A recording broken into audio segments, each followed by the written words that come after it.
la disminución de las remesas, ¿usted hasta qué punto prevé que vaya a afectar esto a la economía? Porque estamos en una etapa muy fuerte y están repatriando a muchos connacionales tlaxcaltecas, si no estoy mal. ¿Qué tanto va a afectar? Pues es que las condiciones dependen de las actividades en las que estén insertos nuestros migrantes tlaxcaltecas, de la recuperación en cada uno de los sectores en donde ellos están. Y bueno, generalmente cuando hay esta disminución de remesas es que les redujeron la jornada laboral. O sea, si trabajaban 2 turnos a veces, ahora solo trabajan 1. Si trabajaban toda la semana, ahora solo trabajan 1 o 2 días.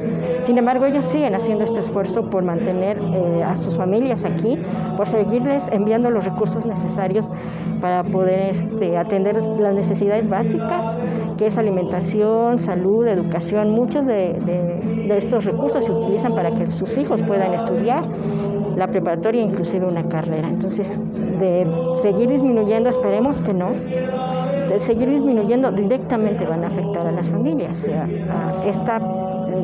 Porque se habla de que hay mucha dependencia en general en todo el país de los ingresos de las remesas. Entonces, por eso, dentro del proyecto que nosotros estamos llevando a cabo es platicar con las familias de nuestra idea inicial cuando comenzamos el proyecto era que hicieran inversiones.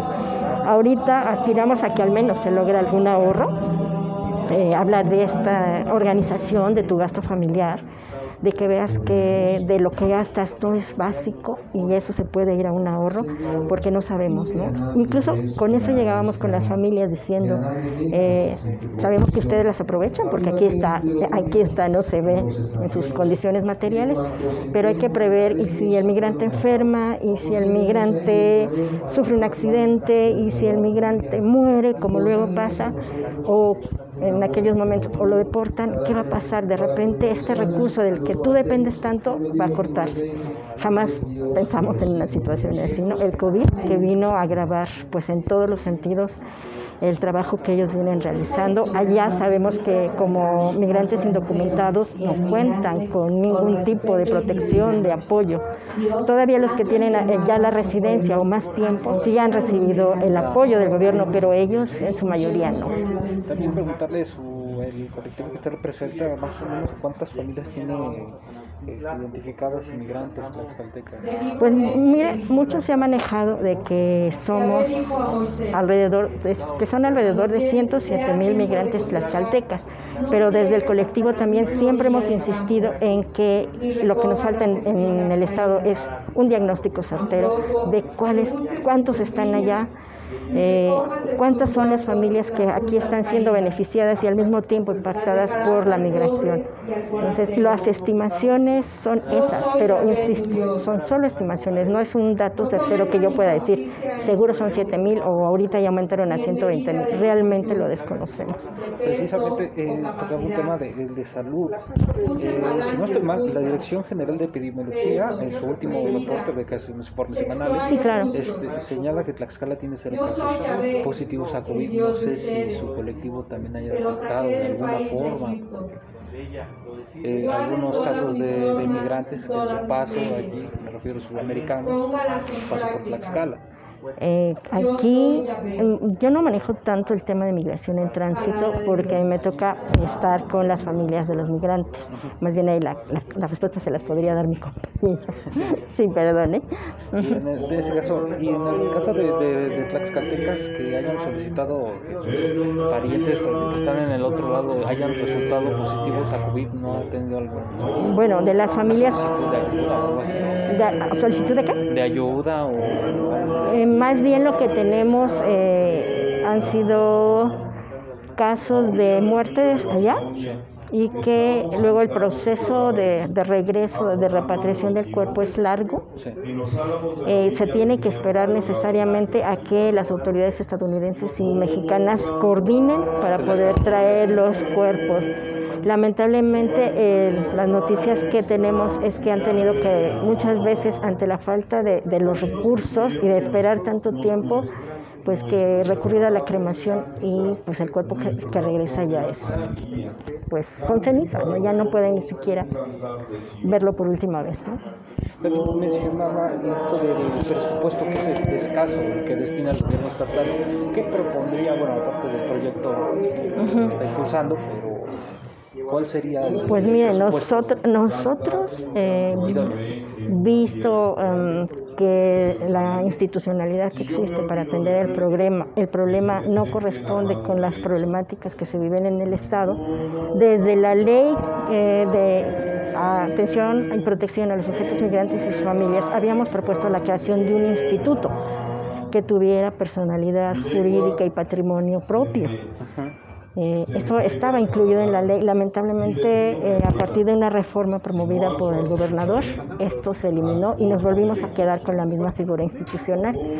No, con este argumento de crearse un instituto aumentaría significaría aumentar la burocracia y también el monto destinado. Ya le hablaba simplemente de 5 a 10 millones y de 15 personas a 25. Tampoco era gran presupuesto y incluso lo que nosotros dimos en respuesta a la eliminación, que jamás propusimos la eliminación de la DAM. Entendemos que esto es todo un proceso, que ellos empezaran con los recursos y el personal, pero ya en carácter de instituto.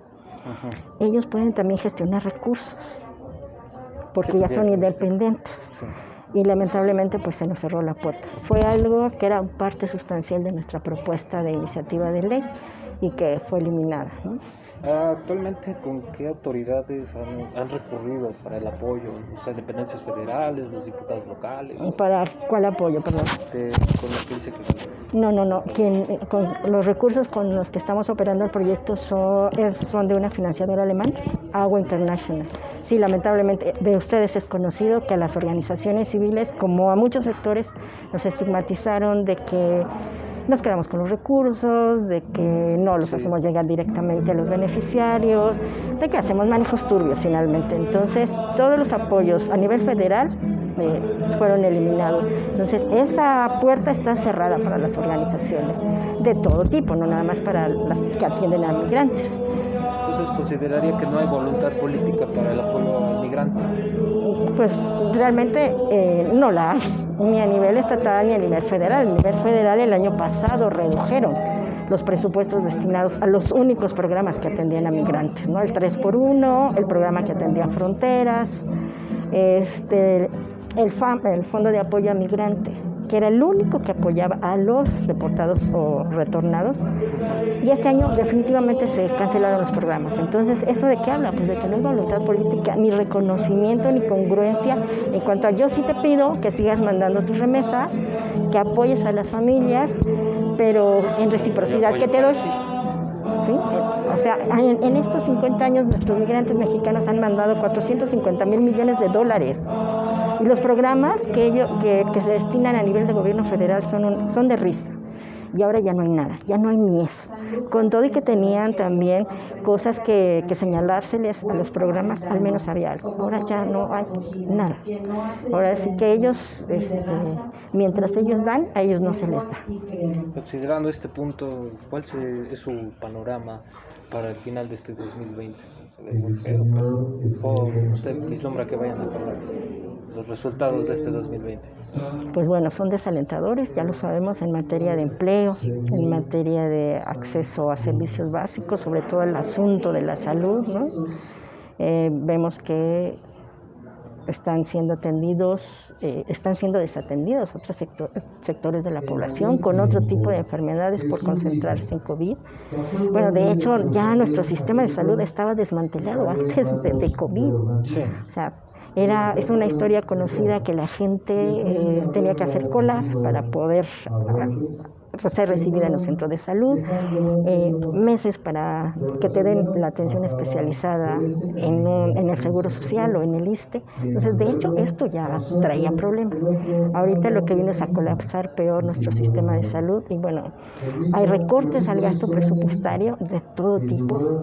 ¿Con qué se va a enfrentar? Y en vez de que se escuchen las demandas y propuestas, en abril del 2020 clubes de migrantes en los Estados Unidos sacaron un manifiesto haciendo propuestas concretas y pidiendo el diálogo con el gobierno federal. Entonces, propuestas hay. El asunto es, como bien señala, que haya voluntad política de escuchar y de integrar el colectivo y las organizaciones que formamos parte de este. Participamos cuando entró el gobierno de Peña Nieto en la elaboración de un programa especial de migración. Fue el primer programa especial de migración en donde se atendían todas las dimensiones de la migración, en donde las propuestas que se construyeron y se hicieron llegar al gobierno fue a partir de esto, del trabajo que hacemos todos los días con los migrantes. Pero se quedó otra vez en letra muerta porque el presupuesto fue mínimo que se le asignó, no era vinculante con el gobierno federal con los gobiernos estatales. Entonces, propuestas de parte de las organizaciones civiles y de los migrantes existen. Nosotros no nada más, como a veces se nos etiqueta, criticamos sin proponer. Siempre llegamos con una propuesta concreta frente a la problemática que enfrentamos, pero sí necesitamos una respuesta de parte de los gobiernos para poder acceder a derechos, ¿no? Acceder a mejores condiciones de vida, insisto, para quienes han aportado muchísimo a este país. Yo me pregunto qué pasaría si no hubiera migración, si no hubiera el envío de remesas, cómo estaría incluso la economía nacional. Sabemos que es una fuente principal de divisas, ¿no? Entonces, ¿qué pasaría si esto de repente de verdad se eliminara? ¿Qué sería de nuestro país? ¿Qué sería de estas familias? Nada más si nos repite su nombre y su cargo, por favor. Sí, soy Norma Mendieta Mendieta, del Centro de Atención a la Familia Migrante Indígena, también integrante del colectivo Migración Sin Fronteras, y en mi organización soy coordinadora de incidencia en políticas públicas. Gracias. Sí.